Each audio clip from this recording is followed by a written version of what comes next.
welcome to the 6th episode of the challenge 5k to 100k.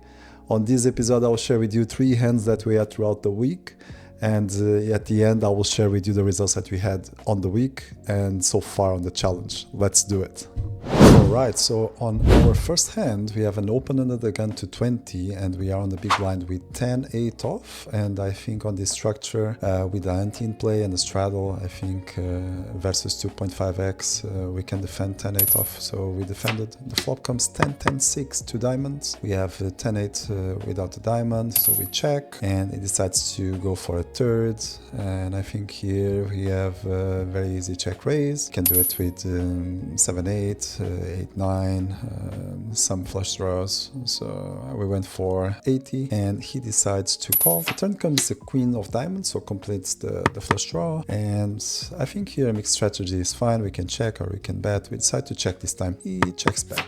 So the river is a very interesting card. It comes the 8 of diamonds, so now we have a full house but it's 4 diamonds out there, and we decide to go for a very creative line. So we went for a 10% pot, we went for 20, and he decides to raise for 160, and now of course we decide to jam, and he thinks for a while and he calls with pocket jacks with the diamonds. Now the reasons that I went 10% here, we'll have 3 reasons for it. First, we would get calls from hands that if we go for a normal sizing it would fold, so very weak hands like a pair without the diamond, the queen. Second, we're inducing bluffs, and third, the stronger hands that he can have facing this bet, they will always raise. When they do this, we are guaranteeing already our normal size and we are still able to put another bet, so we shove and we put him on the decision to call or to fold, right? So I think it has very good merits to go here 10% and balancing these with some hands that we want to have very thin value from. So yeah, in this case we got max value with this hand. Alright, in our next hand we have king middle position. We open to 24. The button, which is a regular, decides to call and the straddle calls. So we are 3-way on a flop that is queen, 4, deuce, 2 hearts. We have kings with a heart. The straddle checks, and I think here 3-way the better option is to bet. If I would be playing heads up against the button, I would tend to have a mixed strategy here of check and betting. Checking will be good heads up to protect our checking range against the button. But in this case, multi-way, I believe that is better to bet because it's going to go more check around.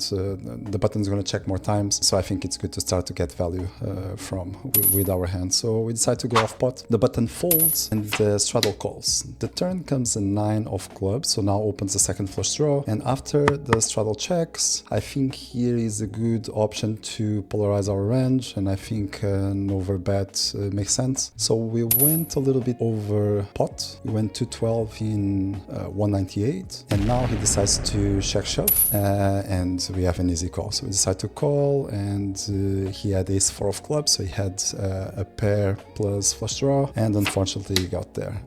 I think his play is actually good. He's going to be ahead of most of my flush draws, both hearts and clubs. The hearts, the ones that doesn't have a queen, and I mean, when he's behind, then he still have tons of equity, so I think it's a nice play by him. Unfortunately, it didn't go on our way, but that's poker. Alright, on our last hands, we have pocket sixes on the middle position. We open to 24. The small blind, which is a regular, decides to 3-bet to 96, and on this time we decide to call.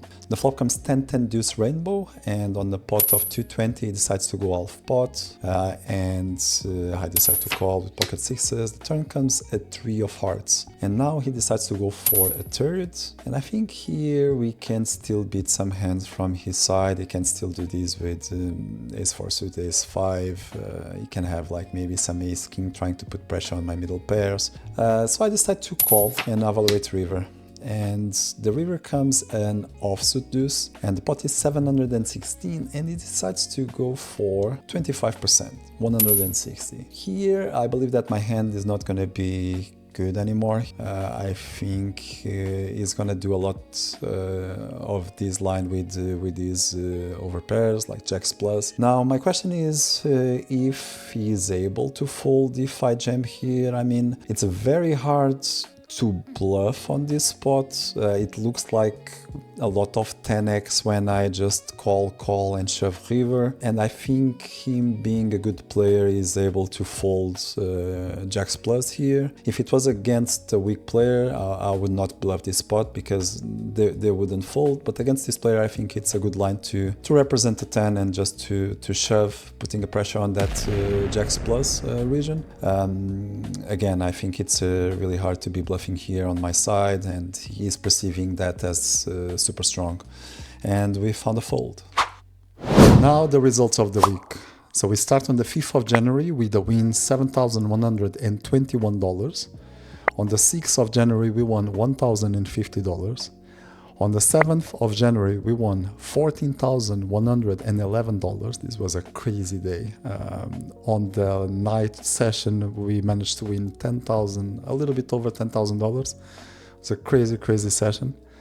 On the 8th of January we lost $5,239, and on the 9th of January we won $4,189. I just wanted to give a little bit of a thought about the session that I won a little bit over $10,000. I remember when I started to play professionally, I had a big leak, in my opinion, that it was to book early wins. So I would be like up 1, 2, 3 buy-ins, and I would just stop the session. And this is a huge mistake, in my opinion. And why do I think this is a mistake? Is because when we are winning is when we normally tend to play our best poker.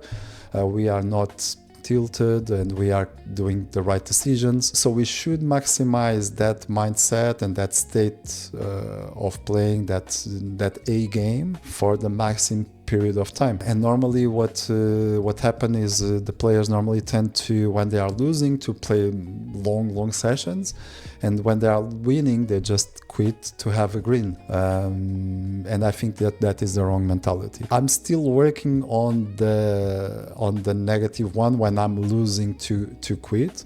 Normally I tend to stay if I'm not shifting to the B or C game, I tend to stay longer. But definitely that I did a major improvement on when I'm winning. I don't even think about going out. I just go through the schedule and I play until I plan to play, and I think that's the right approach. But yeah, and the week profit, it was $21,231. Great week. I'm very grateful for it. We played around 40 hours and we played 9,239 hands. The challenge total so far, it was 6 weeks. So we start on the 28th of November. We played 201 hours. We played 49,670 hands. And we have in profit a total of $54,741. Our bankroll at the moment is $59,741. So this is around 59% of our goal. We had a blessed week. We are having a blessed year so far. I wish you a great week ahead, and I'll see you next one.